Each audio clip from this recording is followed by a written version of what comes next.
नमस्कार, मैं अशफी खान और आप देख रहे हैं आरबी न्यूज। इस वक्त हैं हम जनपद प्रयागराज के एक ऐसे शख्स के पास जो पिछले 20 सालों से कांग्रेस पार्टी के एक कद्दावर नेता के रूप में रहे हैं। अब कांग्रेस पार्टी ने एक बहुत बड़ी जिम्मेदारी इनको शहर में दे दी है, महासचिव के पद पर।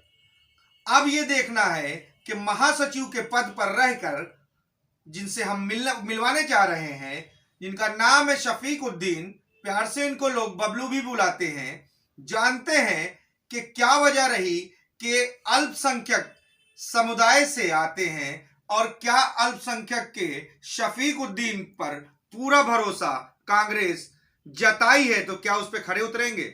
सबसे पहले तो आपको सलाम है आरबी न्यूज के तरफ से, और ये जानना चाहते हैं आपसे कि जो कांग्रेस ने आपके ऊपर भरोसा जताया है एक शहर का एक बहुत मातबर पद देकर, तो क्या इस पे अल्पसंख्यक क्या समुदाय से है इस वजह से जताया है कि मुसलमान वोट को आकर्षित करने के लिए, या उनको लगा कि आप इस पे खड़े उतरेंगे। भाई, ये जिम्मेदारी श्रीमती प्रियंका गांधी के कहने पर जो शहर के अंदर परिवर्तन हुआ है, श्री लल्लू जी जो हमारे प्रदेश अध्यक्ष हैं उनकी तरफ से नियुक्त किए गए हैं।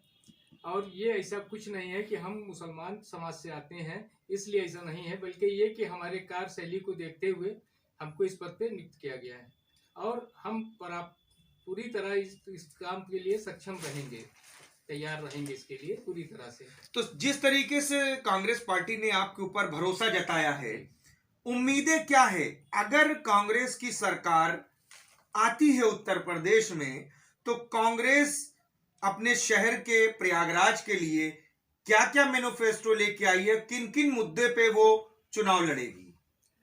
जो अल्पसंख्यक है और जो आज का दलित है अपने आप को उपेक्षित महसूस कर रहा है इस सरकार के अंदर, सबसे पहले अल्पसंख्यक और वो जो दलित है उनको जो है पूरी तरीके से सम्मान दिलाने का काम करेगी, और जो उनके जन अधिकार हैं जिनको छीन लिया गया इस सरकार के अंदर, उनका जन अधिकार वापस दिलाया जाएगा। जो भी उनकी कमियां रह गई हैं, आज दलित को और पिछड़े वर्गों को जो दबाया जा रहा है बीजेपी सरकार के अंदर, उसको फिर से वापस उनको उनका सम्मान दिलाया जाएगा। क्या लगता है आपको कि कांग्रेस सरकार जब ये उतरेगी तो आगामी 2022 के चुनाव में, तो क्या कौन उम्मीदवार इस लायक है जो यहाँ उत्तर प्रदेश, इलाहाबाद या कहीं भी चुनाव लड़ सकता है, पूरे उत्तर प्रदेश के अंदर कहीं भी जी।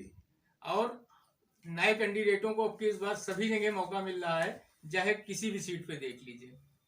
खास तौर से ऐसा रहा है कि सभी पार्टियां ब्राह्मण वोट आकर्षित करने के लिए पार्टी के ज्यादातर टिकट ब्राह्मणों को दे रही हैं, तो क्या प्रियंका गांधी भी इस वक्त आजमाएंगी प्रयागराज की सरजमी पर ब्राह्मण कार्ड। नहीं, ऐसा नहीं है, बल्कि हमारे वहाँ सबको सम्मान, सबको साथ लेके चलने की राजनीति है। कहीं ब्राह्मणवाद नहीं है, कहीं मुस्लिमवाद नहीं है, कहीं दलितवाद नहीं है, बल्कि ये कि सबको साथ लेके चलने की हमारे वहाँ नीति रही है हमेशा से। ठीक है, एक आखिरी सवाल पूछेंगे, आगे का क्या प्लान है आगामी 2022 के चुनाव में। कांग्रेस में बहुत एक से एक दिग्गज नेता निकले हैं और भी ये सरजमी जो है नेता नगरी की मानी जाती है, तो क्या प्लान लेके आएगी प्रयागराज में।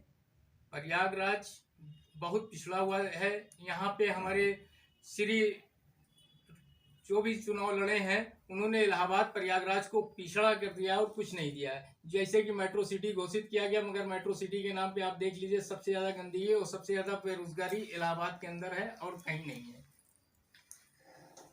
जिस तरीके से आपने देखा कि जनपद प्रयागराज के कांग्रेस के महासचिव, जो शहर कांग्रेस का सचिव हैं, महासचिव हैं, उनका साफ तौर से यह कहना है कि कांग्रेस पार्टी सबका साथ लेके चलेगी, उसमें कोई जातिवाद कोई धर्मवाद नहीं रहेगा।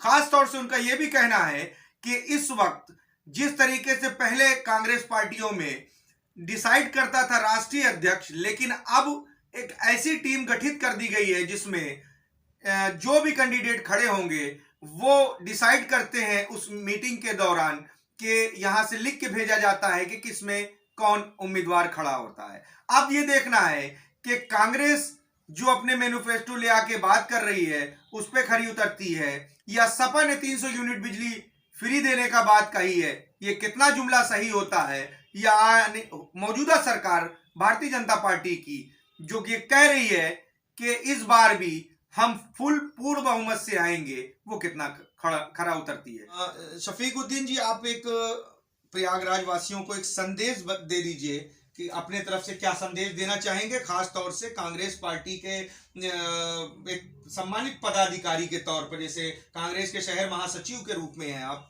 अपने शहर वासियों को एक संदेश दीजिए। देखिए, अभी कोरोना की तीसरी लहर आ रही है। कोरोना से बचने के लिए आप लोग सैनिटाइजर और तमाम चीज़ों का उपयोग कीजिए। इससे पहले भी हमारे वहाँ प्रयागराज और पूरा देश इस कोरोना महामारी से बहुत पिछड़ गया है। और हम ये चाहते हैं कि हर आदमी को चाहिए टीकाकरण में हिस्सा ले और टीका लगवाए और इस महामारी से बचने की कोशिश करें।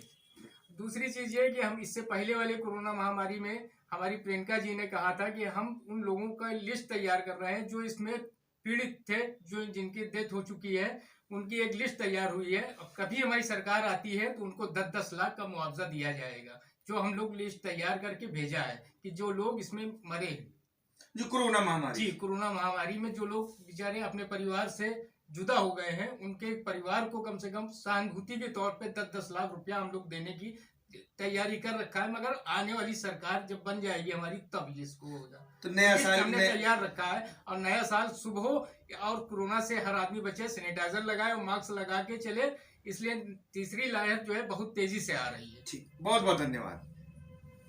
कैमरा पर्सन तौहीद के साथ मैं अशफी खान और आप देख रहे हैं आरबी न्यूज।